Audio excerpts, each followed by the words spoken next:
Is Wayne Rooney the best English striker to have ever played for the national team? Well, he's one goal behind Sir Bobby Charlton after he scored again in England's comeback win over Slovenia. 3-2, they managed to win that game with a late Wayne Rooney goal, even though he missed about 15 chances before that. The Twitter world was exploding. Scoreboard. And none other than Ben Mankiewicz is here to join us to talk about the game. Absolutely. I completely agree, Ben. All right, so Jason, what do you think about Ben's points on how unbelievable the world of football is, even though when it's not in season, we still have international matches that we can enjoy? I'm speechless, actually, about Ben's points, about Ben's common points. In general, I'm like amazed at what, just in international football altogether, Copa America, Euro qualifying, all of this, right? I'm amazed at the upset alerts that have been happening. Yeah. Not just with England, who just overcame. But I know you're going to talk about Portugal in a second. Yeah. Where it's just all on Ronaldo. Yeah. Colombia in the Copa America. What is going on? It just seems, well, for a European standpoint, right, the biggest names in their team came up to drive them through the winning It seems like games. they're needed. Yeah, so needed. So with Wayne Rooney, I was very impressed with England as a whole. I thought that their resilience is shown through it. As much as I hate to admit it, they've been on a great run.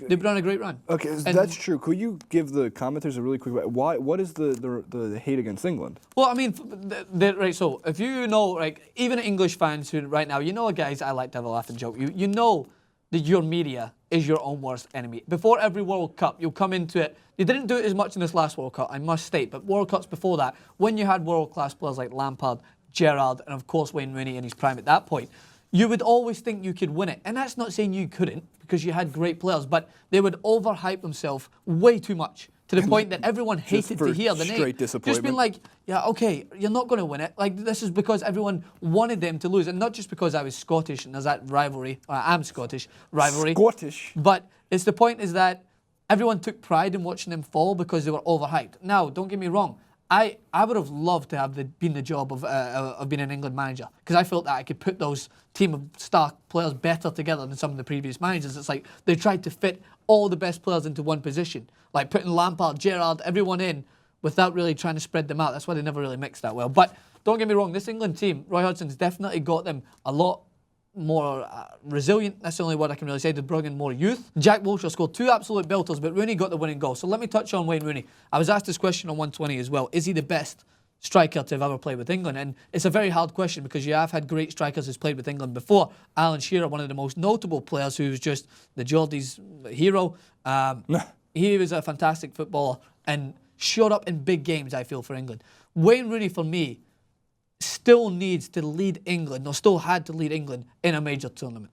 I think when they needed him the most in the World Cups that he's played in, he hasn't performed to the best of his abilities for me. Specifically talking about in South Africa 2010. I thought he was non-existent. There was questions about his fitness and everything else, but I feel if you're going to be the team's best ever striker, you need to lead them to a latter stage of a competition. You got to make a run. Yeah, you got to make a good run for it. Unless you want your title to be the greatest ever group stage. Yeah. England striker, and then even with that, you still got to make it out of the group stage. And don't get me wrong, he's consistent in helping them get into these competitions. He's he has been their best striker at scoring goals consistently. But when you get into this competition, he has to perform. To just play devil's advocate real quick with that. To me, and this is just maybe an American sports mentality, doesn't mean shit if you get into the competition. Yeah. It's about what you do with the competition. Look, you can have, I'm sure there's been a lot of great players for some tiny countries in World Cup football that have gotten them into the group stage, and then you get wiped by bigger teams, better clubs, and you're talking about England here. Yeah. They got some good, and they got some good players. Yeah, that's why. That's one of the reasons. Our own comment section. Sorry to cut you off, but our own comment section was claiming that the U.S. men's national team is possibly better than England. Well, I mean, who would argue that they couldn't play? They couldn't definitely give them a run for their money. And the thing about England is that this is why one of their own worst enemies is because people would love to see the giant fall, because they've got all these best players from the English Premier League. Well, they did have.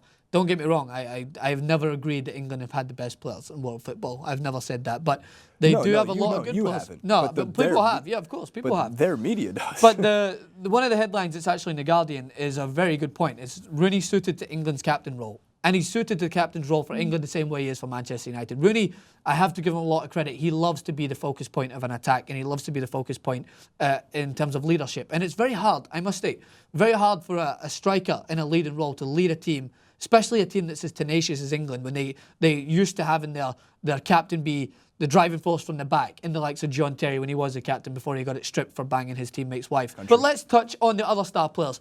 Gareth Bale, after a horrendous season, leads Wales to a win over Belgium, who are considered to be one of the best international teams around, with the likes of Eden Hazard and Fellaini and company and Courtois in goals. But they are Belgium seem to be a team that everyone is suffering the same fate as maybe as England, and hyping them up too much to the point that now they seem to be falling out. Against Wales, don't get me wrong, Wales are a hard team to beat at home, and the fans took the roof off the house after they scored that goal.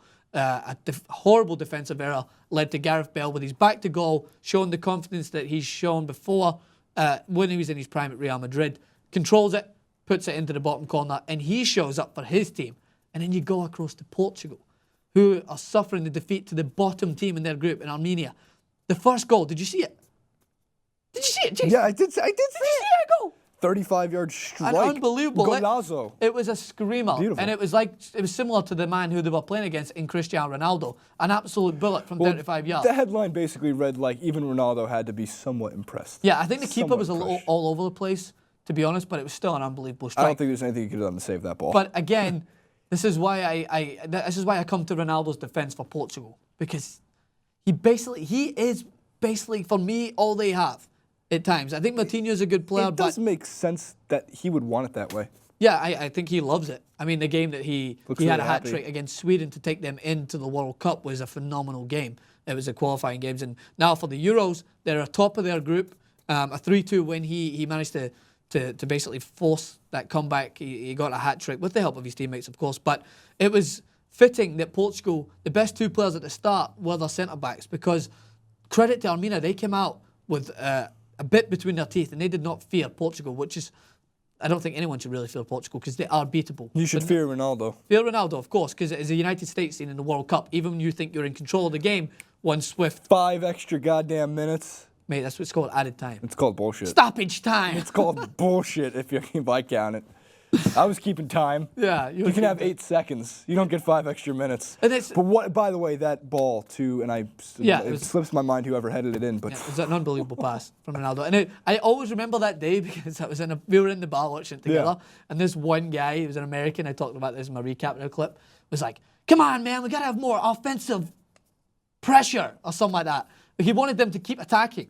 And Michael Bradley did try and keep attacking instead of just putting the ball into the corner and just wasting time. And he lost the ball and then they ended up scoring at the end. And I was like, mate, but that's why you don't have more offensive pressure. That's why you need more defensive pressure. More defense. Yeah. More defensive. All go. right, anyway, so Portugal, Ronaldo carried them through and managed to get them a win. So overall, it was a very good weekend for the Euros, especially for Ben. Oh, Scotland. Okay, so Scotland, right. So we want to talk Can't forget about Ben. I know, you just wanted to... He was whispering in my ear about how you wanted to talk about Scotland.